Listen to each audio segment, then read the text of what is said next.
Good day, everyone, and welcome to the Smithfield Foods Second Quarter 2025 Results Conference Call. All participants will be in a listen-only mode. Should you need assistance, please signal a conference specialist by pressing the star key followed by zero. After today's presentation, there will be an opportunity to ask questions. To ask a question, you may press star and then one on your telephone keypads. To withdraw your questions, you may press star and two. Please also note today's event is being recorded. At this time, I'd like to turn the floor over to Julie McMeekin, Vice President of Investor Relations. Ma'am, please go ahead. Thank you, Operator, and good morning, everyone. Welcome to Smithfield's Second Quarter 2025 Earnings Call. Earlier this morning, we announced our results. A copy of the release, as well as today's presentation, are available on our IR website, investors.smithfieldfoods.com. Today's presentation contains projections and other forward-looking statements that are being provided pursuant to the Safe Harbor provisions of the Private Securities Litigation Reform Act of 1995. Forward-looking statements include all comments reflecting our expectations, assumptions, or beliefs about future events or performance that do not relate solely to historical periods. These statements are subject to risks and uncertainties that could cause actual results to differ materially from our expectations and projections.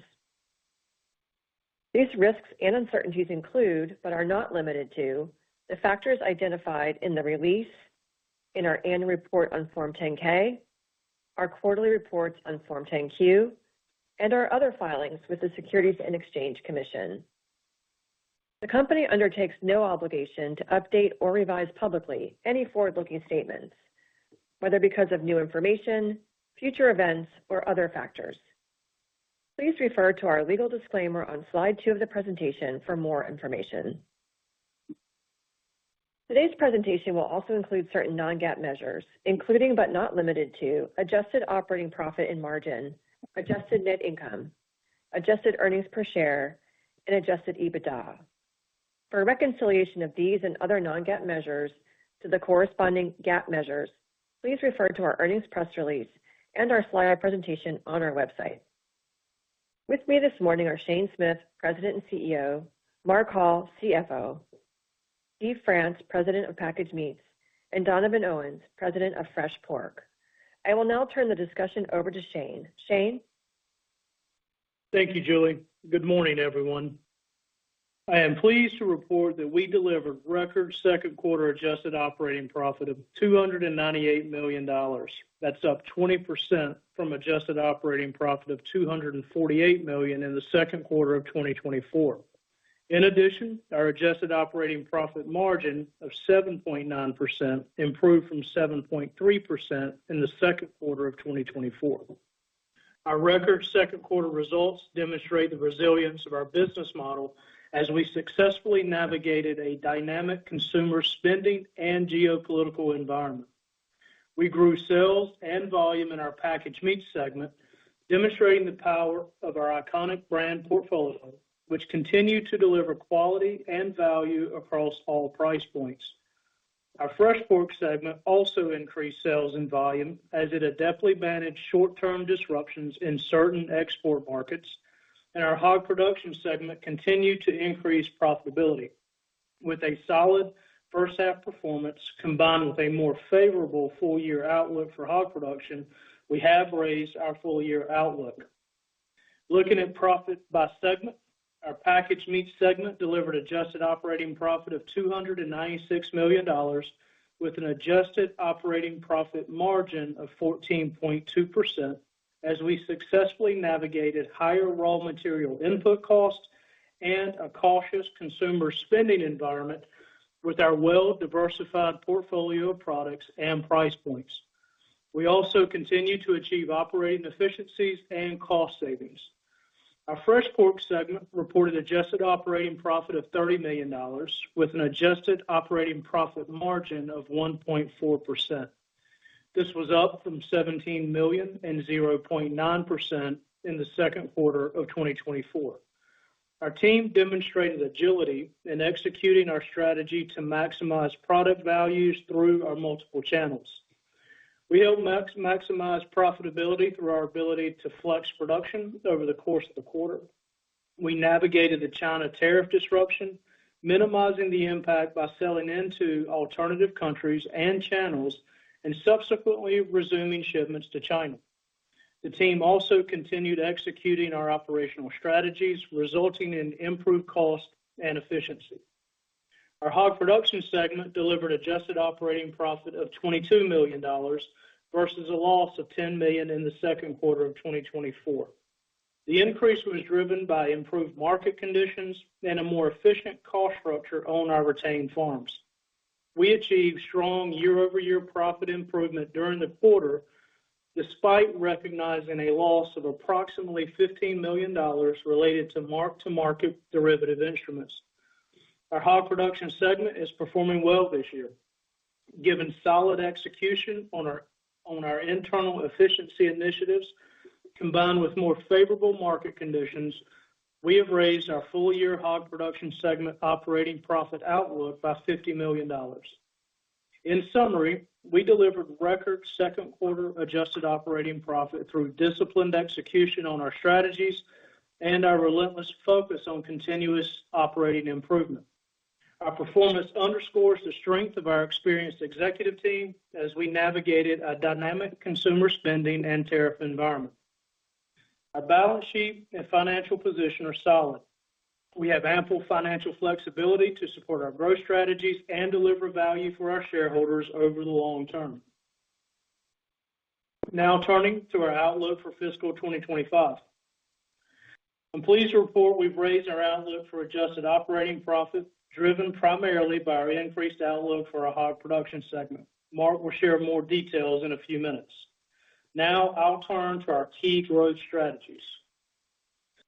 Our 5 strategic growth priorities are as follows: increase profits in our packaged meat segment through enhanced product mix, volume growth, and innovation; grow profits in our fresh pork segment by maximizing product value across channels; achieve a best-in-class cost structure in our hog production segment; optimize operations and deliver operating efficiencies in manufacturing, supply chain, distribution, procurement, and SG&A; and finally, evaluate synergistic M&A opportunities across North America. First, in packaged meats, which is our largest and most profitable segment, representing 55% of our consolidated sales, with 98% of our packaged meat SKUs sold here in the U.S. While consumer budgets remain tight, our packaged meat segment is benefiting from several tailwinds. We are capitalizing on increased demand for protein. In addition, our products span the perimeter of the grocery store where consumers have shifted their spending patterns. Today's consumers are looking for value and convenience. We are meeting these demands with our iconic and diversified brand portfolio that covers a wide range of price points and includes convenient packaging and portion sizes suited to people's busy lifestyles. We are focused on meeting consumers' needs profitably. Our 3-pronged strategy to grow packaged meat segment profit encompasses product mix improvement, volume growth, and innovation. First, product mix. We remain focused on increasing the mix of higher margin product categories such as quarter hams, packaged lunch meat, and dry sausage. We continue to see success converting large holiday hams to smaller, more convenient, and profitable items. For example, we are delivering value and convenience with our Smithfield Anytime Favorites quarter hams. We've set an affordable price for a fixed weight pound-and-a-half ham, which has been well received by consumers.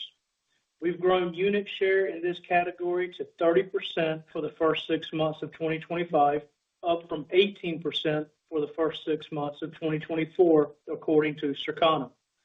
Even at this affordable price point, our quarter hams are more profitable than our large holiday hams. Another higher margin use of ham is packaged lunch meat.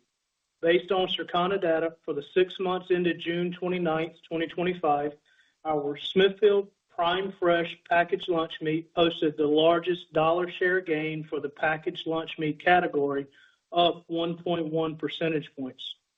This is particularly impressive in today's cautious consumer spending environment, given that Prime Fresh is at the premium price point.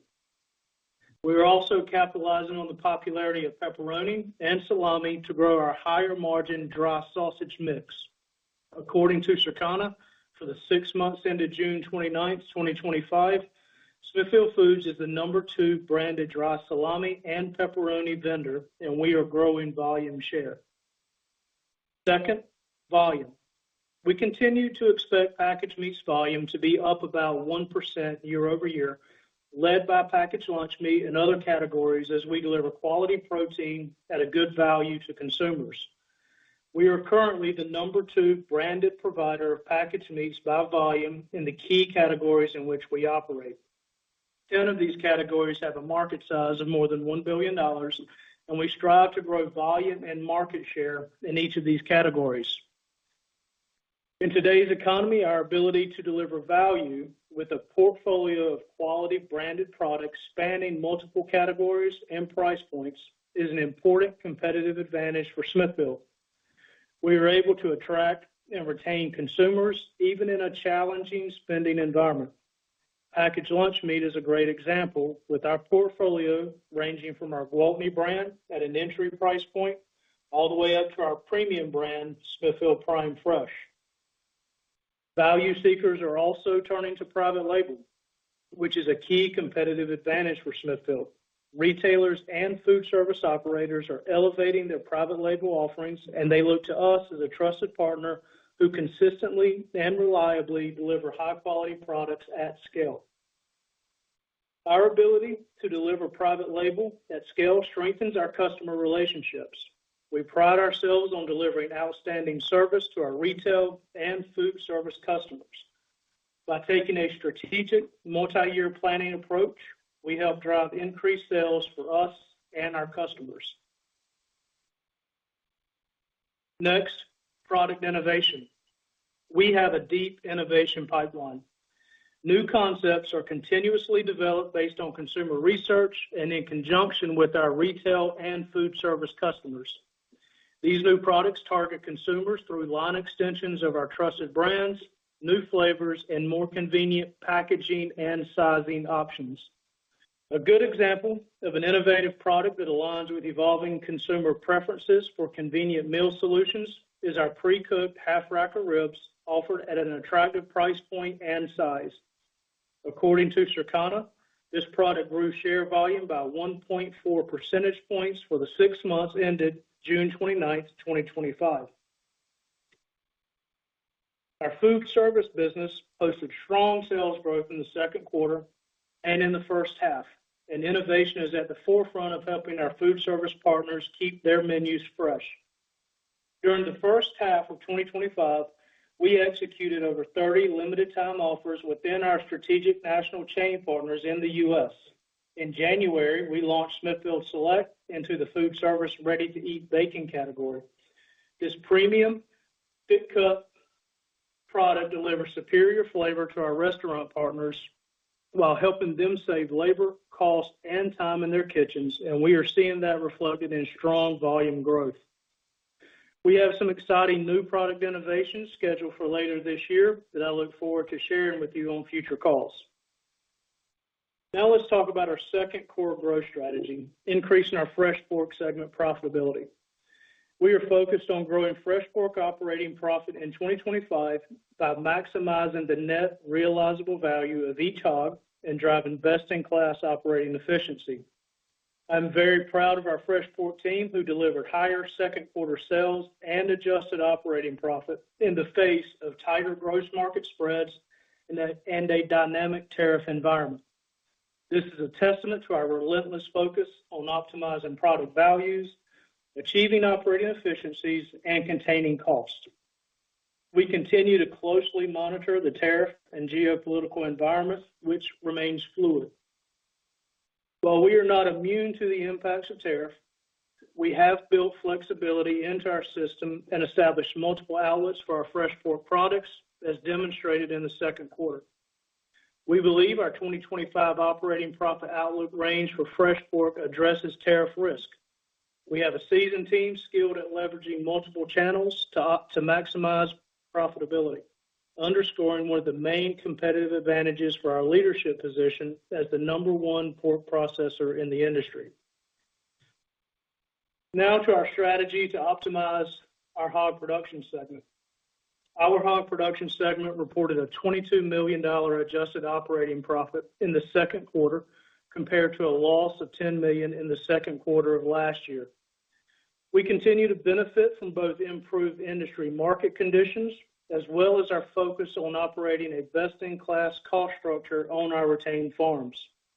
Our initiatives in genetic transformation, herd health improvements, and procurement and nutrition savings are yielding results.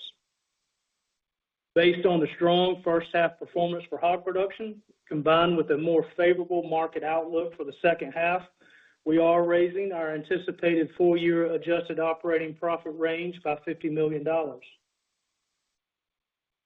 We remain focused on actively resizing our business to reduce the number of hogs we produce ourselves.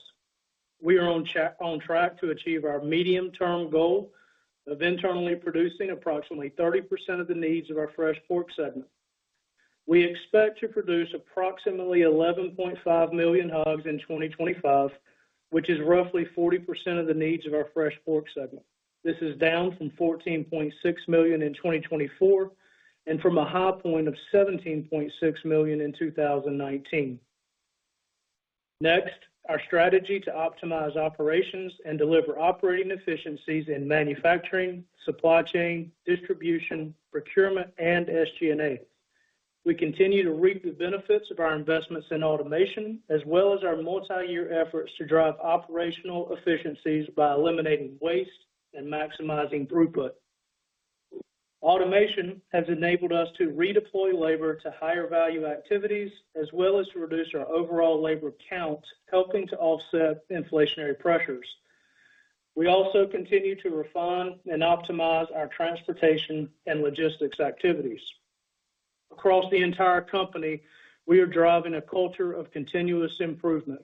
Each year, we look for new ways to improve operating efficiency and to reduce our costs.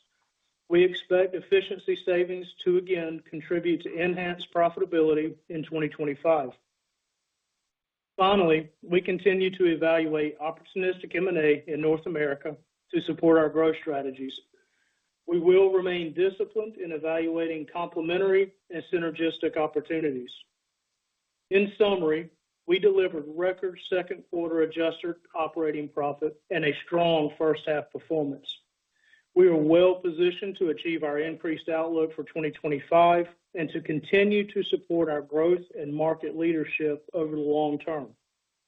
With that, I will turn it over to Mark to review our financials in more detail. Thanks, Shane, and good morning to everyone joining the call.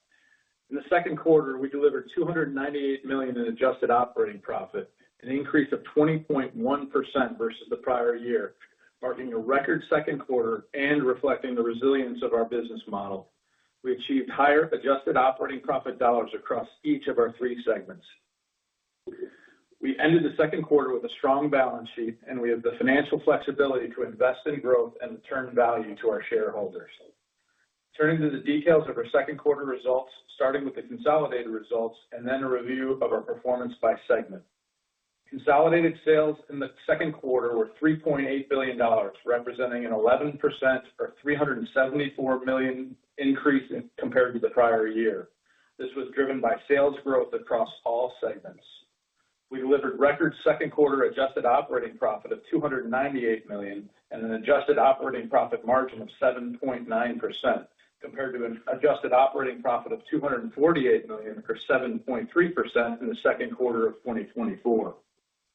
Second quarter 2025 adjusted net income from continuing operations was also a record at $217 million, compared to $192 million in the second quarter of 2024.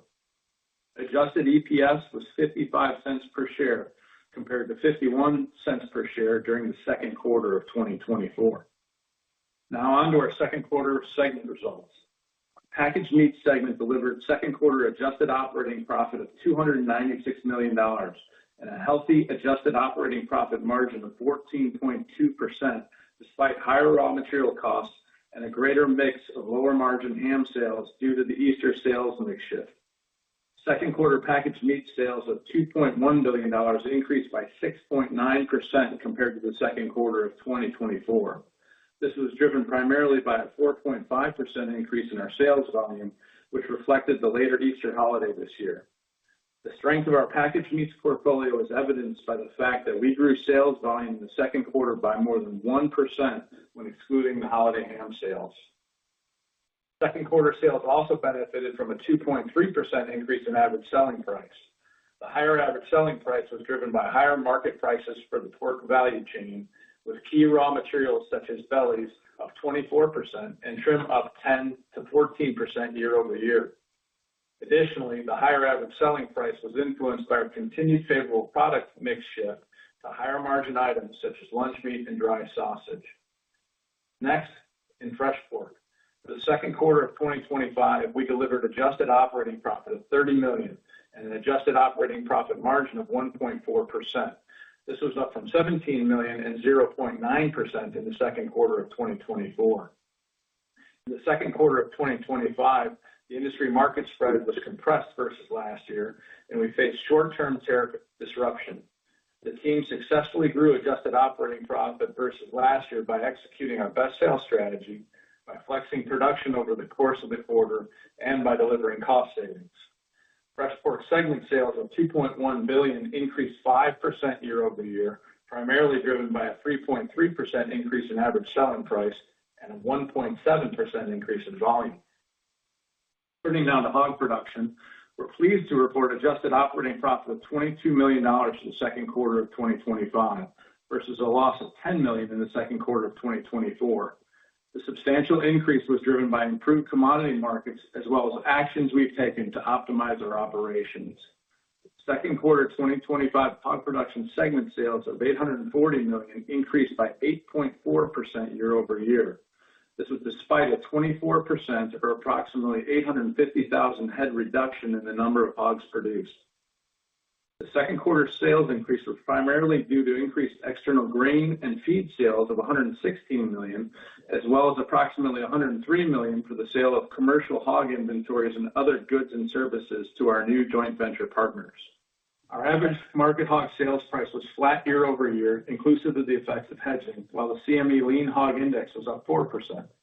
As Shane mentioned, during the quarter, our profitability was reduced by approximately $15 million related to mark-to-market derivative instruments. While this unfavorably impacted second quarter results, we've raised our full-year hog production segment operating profit outlook by $50 million.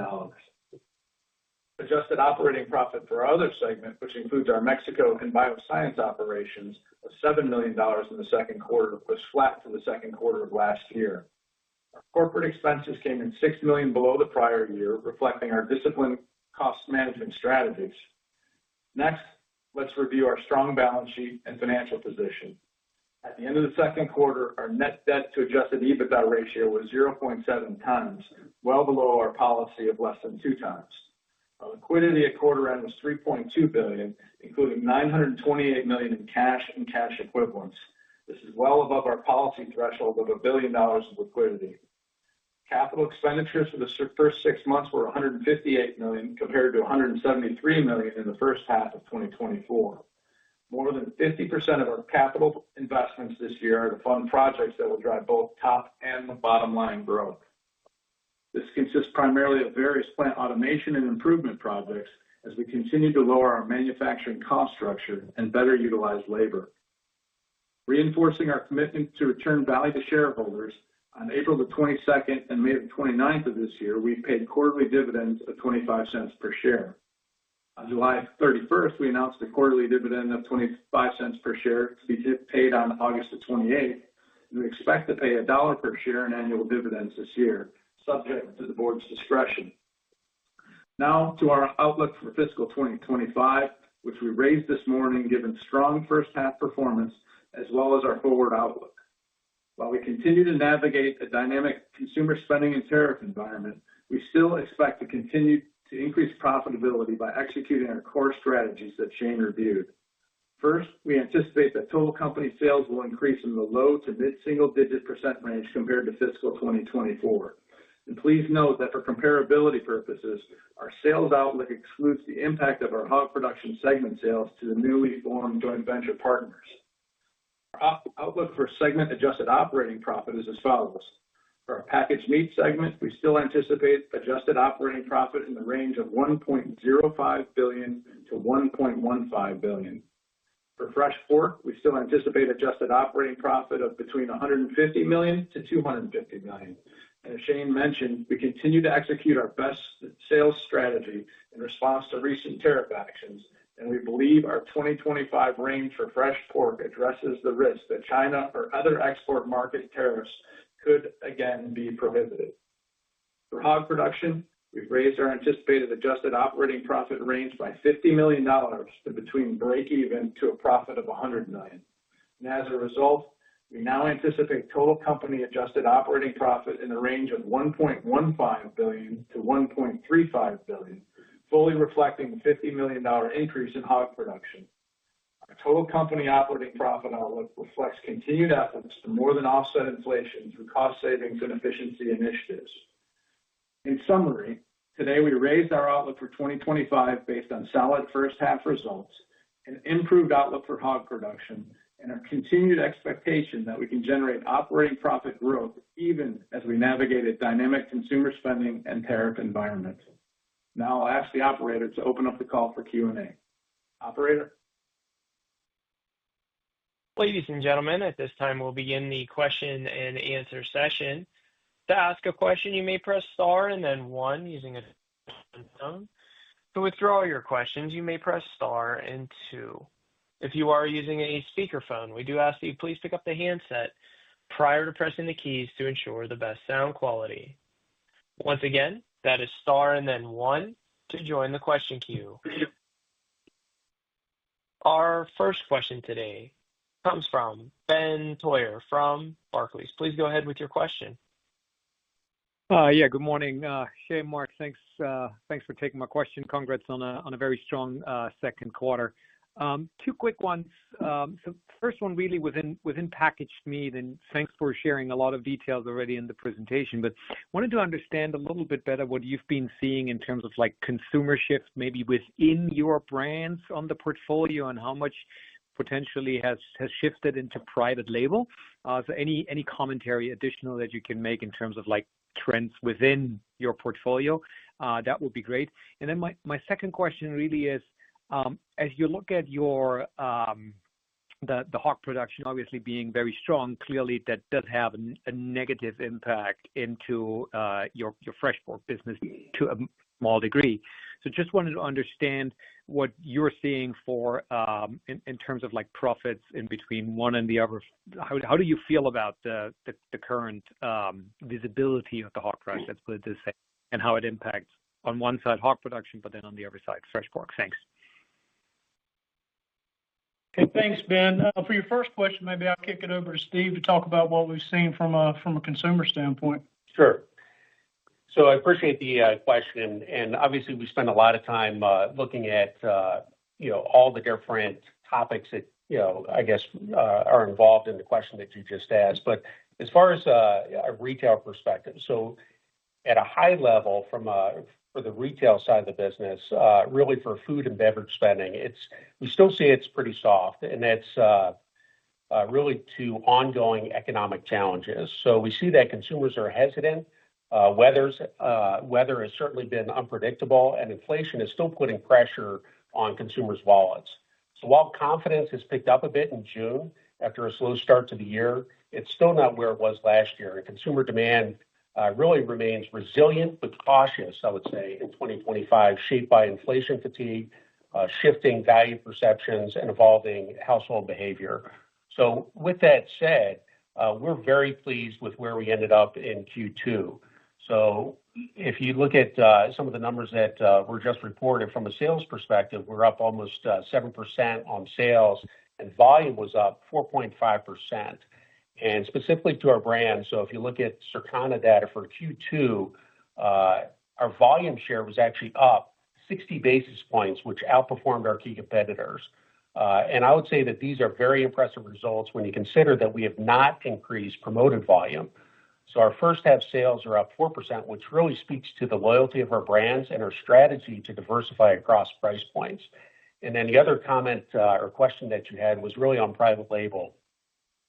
And I would say that from an industry perspective, and we do see it happening to some of our business on the branded side, but we do see the industry is seeing an increase in private label share growth. And it's really in certain categories as retailers invest in their own brands. But with that said, I would say that our private label business really provides us a key competitive advantage since many of our retail partners are upscaling their private label offerings. And historically, private label producers really focused on commodity value tier products, and the shift of retailers and food service distributors looking to offer high quality, innovative, food safe products has really provided us the platform to excel in this space and really be a leader in profit margins, which you can see that we delivered in Q2 coming in at the 14.2%. Very clear. Thanks, Steve. And then, Ben, to your second question on hog production, we do have visibility into the back half of the year. And while we did have a mark-to-market component in the second quarter, we are comfortable raising our guidance. We look at the pricing that we see out in the futures markets, and of course, we temper that with things. You look at the USDA report; they're expecting about a 0.9% or 0.9% increase in overall full-year pork production. But we also look at the last 4 weeks slaughter levels or harvest levels across the industry compared to the same time last year, and we're actually down 3% on a per head basis. And we know that weights are lighter. And so we believe, that's one thing that's going to help support pork prices as we go into the back half of this year and into the first quarter of next year. As a protein, pork is from a price point really well positioned against both beef and chicken. If you compare retail prices, 4 years ago, for example, beef is up, I think, about 24%, chicken's up about 22%, and pork's up about 7%. And so I think the dynamics in the industry are really setting up for a strong second half and a carryover into 2026 as the meat prices and the meat demand continue to support the hog prices that we see. And then you couple that with the changes that we've made in our hog production operations, from the genetic improvements that we're now really beginning to see the impacts of. Our health initiatives, while health has been a big topic in the industry this year and a big concern in the industry, from the public data that's available, we see our incidence rates are better than the industry. And then the nutritional things that we've done to improve our feed cost. And so I'm really bullish on our hog production operations. And again, I think those things combined is what gives us the confidence to raise the full-year outlook in hog production for 2025. Perfect. Thank you very much. Our next question comes from Peter Galbo from Bank of America. Please go ahead with your question. Hey, good morning, Shane and Mark. Thanks for the question. Maybe to start, Shane, there's been a lot of discussion, I think, around the raw material input increases in packaged meats, and I know you saw a bit of that in Q2, and it seems like it's continued pretty strongly here in Q3. But despite that, you kept the outlook on packaged meats on profitability the same. So maybe you can just talk a little bit more about, against the backdrop of increasing raw materials, why you feel confident in that kind of back half profitability guide on packaged meats remaining unchanged.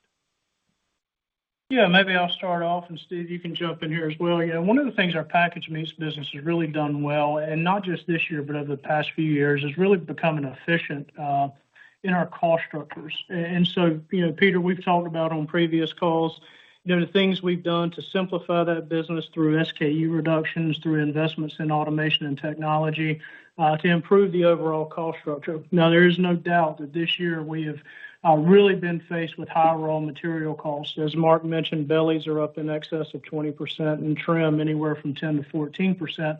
But one of the things we have is with our private label business, which is about 40% of our retail business. We have some formula-based pricing mechanisms in there to allow us to ebb and flow with the underlying commodity. Again, we feel good with our guidance for the year and where we see this back half going, especially as we continue to change our product mix from traditional lower margin products into many of the higher margin categories that Steve and Mark talked about. Really confident looking forward and where we think the packaged meats business will continue to go. Steve, you want to add anything there? Sure. No, I appreciate the question, Peter. And you're right. If you think about the first half of this year, from an input raw material standpoint, our costs were up about $200 million. And I would say, what we do that's probably a little bit different. And, when you think about the input costs going up that much, we're certainly not immune to the impact that this has on our overall business. But we do believe that we are better positioned than most companies, really due to the extensive product portfolio that we talk about, including both branded and also the private label product. And what that enables us to do is really meet those consumer needs at all price points up and down the value chain. And if you think about our packaged meats and what you've been seeing over the last several quarters, is that our packaged meats business has consistently outperformed key competitors in terms of profitability and margins. And our business has demonstrated consistent, strong financial health with annual margins surpassing the industry. And that said, we believe we can mitigate some of the other factors typically considered uncontrollable by continuing to stay focused on our current strategies.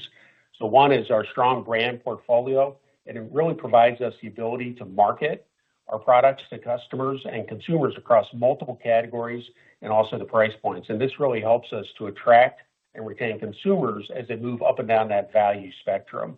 And that enables us to meet those shifting consumer preferences and to really capture that wallet share.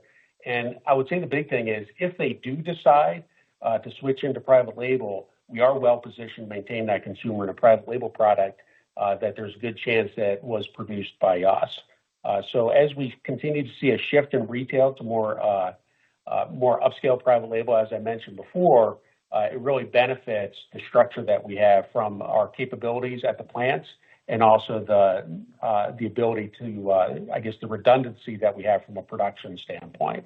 So even though we're faced with these higher raw material costs, we believe that we are well positioned to, again, continue to mitigate them as best as possible by sticking to our current strategy, which shows that, we're certainly successful in the first half of this year.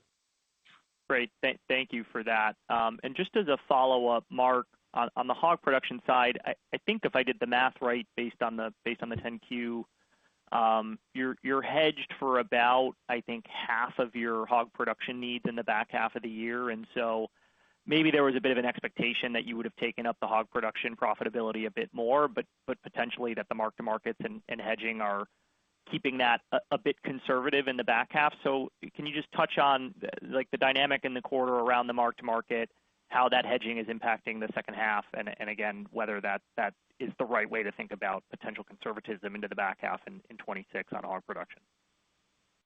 Yeah, sure, Peter. So during the second quarter, our average market hog selling price was flat year over year, and that is inclusive of the impacts of hedging. So you compare that to the CME lean hog index, which is up about 4% over the same time period. So as you alluded to, we have a number of instruments that we utilize to mitigate risk, and not all of those qualify for hedge accounting. So as a result, our second quarter results were impacted by $15 million with the mark-to-market adjustment that really related to positions that will materialize in the second half of the year. So under mark-to-market accounting rules, we're pulling those forward, so they're not deferred in OCI like hedge accounting. So, overall, the business is performing well, and that's really what has helped us to raise the outlook for the full year by that $50 million. Great. Thanks very much.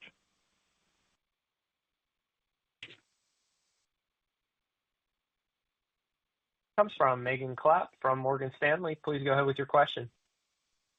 Hi, good morning. Thanks so much. I wanted to just pick up with the answer there, Mark. So looking at the futures curve, it would seem to indicate that maybe you are tracking towards the higher end of that hog production guide.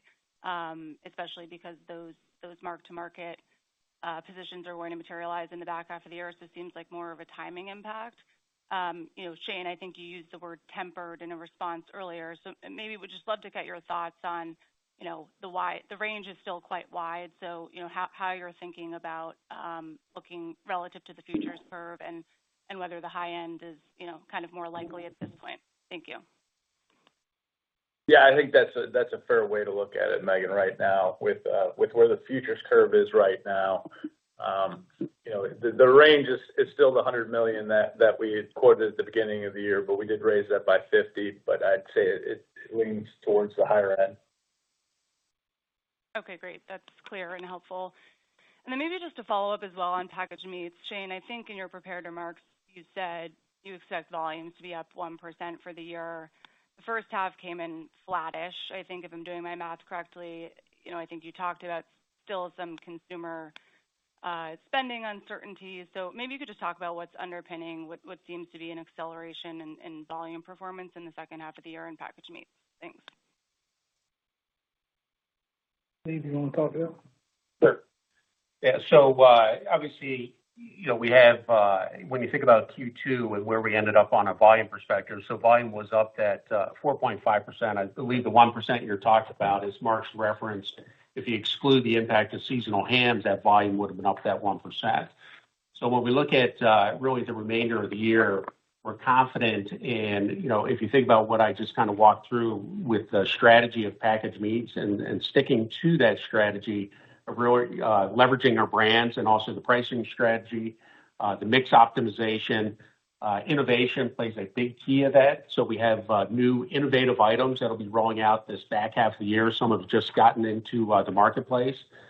So when you take all those things into account, that certainly helps us from a volume perspective that we're referencing and talking about for the remainder of the year. The other big piece is on the food service side of the business. So we have seen very good success, not only in the first half, but also in Q2 when we come to food service. So if you look at some of the information that was reported, our food service sales were up 9.5% in Q2. And we look to continue the kind of that momentum that we've seen on the food service side of the business. So we do believe, so if you think about food service industry as a whole, we believe we are outperforming the industry within our categories. And when you think about food service, our growth is really being fueled by product innovation, and our focus is on convenience and also on-trend flavors. So a core pillar of our food service innovation really provides easy-to-use, pre-cooked solutions for food service operators. And the benefit that they have is obviously the high labor costs, and the products that we can provide helps mitigate some of those labor costs by providing them pre-cooked proteins. It also provides them the ability to provide a consistent product to their consumers. And a great example of that is this year we rolled out a ready-to-eat roasted bacon, and the sales that we have seen not only in Q2 but also year to date have far exceeded our original expectations. So by the end of the year, it'll probably triple the original projections we had for that category. So we're very excited about not only where we are today, but also where we're heading on the retail side of the business and also on the food service side of the business to grow that volume. Got it. Thanks, Steve. Our next question comes from Lee Jordan from Goldman Sachs. Please go ahead with your question. Thank you. Good morning. First, Steve, if you could comment what you're seeing across the competitive environment for packaged meats. How has your promotional activity tracked versus plan, or has anything changed with how consumers are responding over the past few months, given you highlighted cautious consumer spending? Thank you. Sure. No, I appreciate the question. So first, I'd start out by saying, I think that we have probably best-in-class packaged meats team. And I'm really thrilled and proud of the way the team has worked together to really maximize the ROI that we have when it comes to trade spending. So when I think about trade spending and what we're seeing, not only the way we're handling trade spending, especially in light of escalated raw material markets, but also what we're seeing from the marketplace. So, my viewpoint is, really taking volume or growing volume based on price is definitely not a winning strategy. So we are focused on improving our quality merchandising and really going for quality versus unprofitable quantity, which is different than what we're seeing from others in the industry. So we are really optimizing the effectiveness of our spend by increasing the promoted volume sold as feature and display. So when you think about feature and display, we have actually increased our feature and display activity by 200 basis points when you look at our performance in Q2 this year versus last year. And when we think about feature and display, it's a great way to really bring lapsed buyers back to categories, and it also keeps our brands top of mind. So the execution that we've had with our promotional strategy and what we're seeing in the marketplace, that's one of the things that's driving really our industry-leading profit margin that we just delivered of that 14.2%. Thank you. That's very helpful. I just wanted to follow up around the value-added shift. I mean, that's been a big initiative for you guys. It sounded like you had constructive comments around lunch meat and dry sausage today. Just could you comment on how the magnitude of that shift toward value-added has evolved throughout this year, just given the dynamic consumer backdrop, and perhaps how you're thinking it could change in the back half? And then just given what you're seeing on the demand side for those products, just how are you thinking about potential incremental needs for more capacity over the next few years as well? Thank you.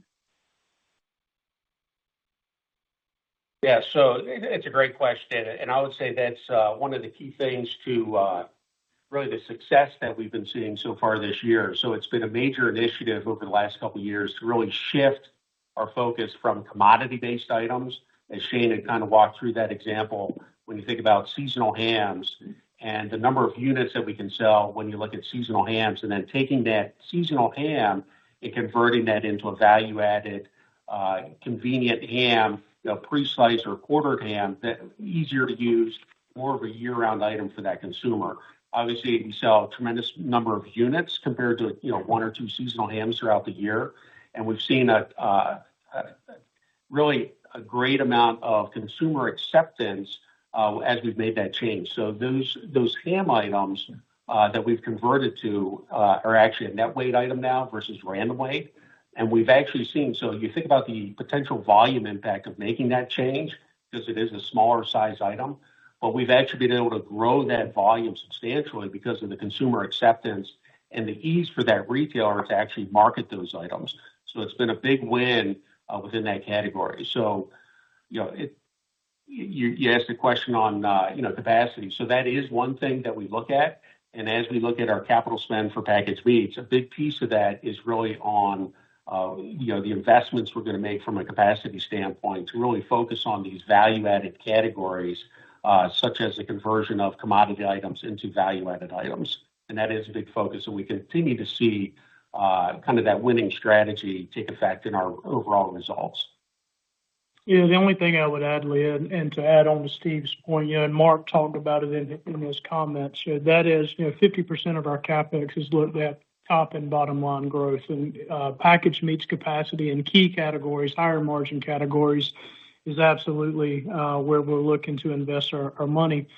The other thing I would say is that our relationships with our customers have really changed over the last few years, where now we're talking to them about not just quantity or volume and price. We're talking about what's next. And so that gives us insight into where they see the market going, where we see the market going, and gives us the ability to make sure we're using our capital dollars where we need to. So, that's how we're kind of thinking about this from a capacity standpoint, is staying ahead of demand so we're not reacting to a need too late. Thank you. Once again, if you would like to ask a question, please press star and then one. To withdraw your question, you may press star and two. And our next question comes from Heather Jones from Heather Jones Research. Please go ahead with your question. Thanks for the question. I wanted to start with packaged meats, and was wondering if you could give us a sense of how you're expecting the cadence of the second half to play out, given the cost inflation you mentioned in bellies and all that is picked up, accelerated in, late June into July, and just how we should think about the second half playing out there. Yeah. So similar to what I've talked about, I think we had the right strategies in place to minimize the overall, I guess, as best we can, the impact to the higher raw material markets that we're faced with. But as you can see through the first half of the year, the strategy's been working. And at this point, I would say our outlook for 2025 really reflects our best view of the business as we see it today. So we've really guided packaged meats to the profit margin of that market reference of $1.05 versus up to $1.15 billion. And we believe that really represents a healthy level of profitability in the face of a cautious consumer and the current spending environment that we're faced with, not only on the retail side of the business, but also the food service side of the business. The only thing I would add there, Heather, is, and Steve touched on this a little earlier, consumers are looking to add protein to their diets. And we believe that pork, when you look at it relative to beef and chicken, is a great value. We know consumers are looking for value, and that plays into where we believe we're better positioned than most of the companies due to our product portfolio. Steve mentioned having offerings at all of the value chain, plus into the private label categories. And so I really believe that we're better positioned to meet consumers wherever they are along the value chain. Yeah, the only thing I would add, Heather, is that seasonally, the third quarter is typically a little softer than the fourth quarter because of the two holidays in the fourth quarter. Yeah, my concern was y'all had mentioned you had the price pass-through mechanisms, and I just didn't know, given what bellies have done, if there was a delay that would make the softer seasonality even more pronounced this year for Q3 versus Q4. But it sounds like that's not the case. Moving on to hog production, and I hate to belabor the point, but looking at y'all's guide, it applies close to $15 a head for the back half and getting back some of the mark-to-market hit in the first half. And, y'all have your productivity initiatives that are giving you an additional tailwind to market tailwinds. And so just wondering, is there potential for further upside to that? Are you baking in some conservatism because the portion you don't have hedged, just to be conservative on that front, or just help us to think about that? Because it's a very strong year, but it does seem like a conservative outlook given what we see in the industry. So just any help you could provide on that front would be awesome. Thank you. Yeah, Heather, I would say, as Mark mentioned earlier, we do anticipate, based on what we see today, being at the higher end of the range. I would say there probably is some conservatism baked in as we continue to get clearer visibility, particularly into Q4. And I think as we come back a little later in the year, we'll be able to offer you some additional details. But I would say, as Mark said, we're looking toward the higher end of that range. Okay, thank you so much. And we do have an additional question from Manav Gupta from UBS. Please go ahead with your question. Hi, my first quick question is, obviously, when we look at slide 7, you are number 1 and number 2 in most categories. I just wanted to understand if you're also looking to increase your market share in uncooked breakfast sausage and uncooked dinner sausage, or those are not the focus areas at this point of time? Well, so I would say the quick answer is yes, they are. It's certainly a focus that we have. And, part of it is looking at the categories, and also, obviously, different categories have different profitability. So we try and stay focused on the higher profitability categories, and the categories you're referencing are slightly lower. So even though it's still a focus for the company, there's better opportunities for us to spend time on at this point. Thank you. And my quick follow-up here is, obviously, your first half and second half look alike, but between the third and the fourth quarter, should there be any kind of, seasonality, or should we kind of think of both those quarters to be contributing similar amounts to earnings, or would you think one would be relatively stronger than the other one? Thank you. Well, kind of as Mark had just referenced, the big difference between Q3 and Q4 is Q4, we ship a lot more seasonal hams. So, there's always going to be more volume shipped in Q4. Q3 is typically slightly lower from a profitability standpoint, and it's lower just because of the items that are being sold during that time frame versus the seasonal items that will be sold in Q4. Thank you so much. And ladies and gentlemen, with that, we'll conclude today's conference call and actually, we'll conclude today's question and answer session. I'd like to turn the floor back over to the President and CEO, Shane Smith, for closing remarks. Okay, thanks to everyone who joined our call today. We are pleased with our first half performance and believe we're well positioned to deliver long-term growth and increase value for our shareholders, even in a challenging environment. We look forward to updating you on our progress following our third quarter results. Thank you. And with that, ladies and gentlemen, we will conclude today's conference call and presentation. We thank you for joining. You may now disconnect your lines.